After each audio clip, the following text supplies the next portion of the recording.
من حسام حسن مدرب المنتخب المصري تحدثا بعد نهاية المباراة في الكثير من المشاعر، وبعدين في نقطة مهمة أنه في حالة الانتصار نشوة البعض ينسى، وذكر تقريبا كل فريق العمل.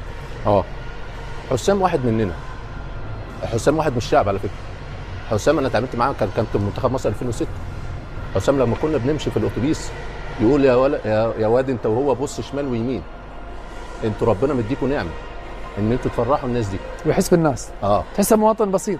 حتى كلامه قال لك اهدي للناس الغلابه في مصر. انا عشان كده قلت لك يا محمد هو واحد مننا. انا بحب حسام على المستوى الشخصي.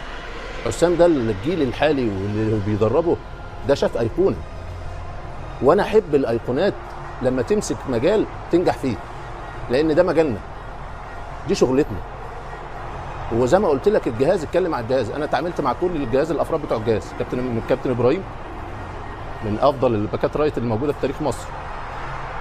طارق سليمان برضه، محمد عبد الواحد كان لعيب معايا في الترسانه. فالجهاز كله كل واحد له دوره، وحسام بيحب يدي كل واحد برستيجه.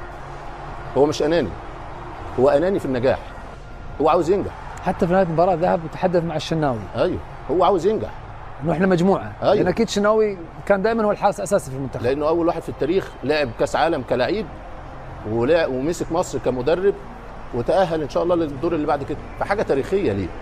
فانا على المستوى الشخصي انا بتمنى له كل التوفيق وكل خير.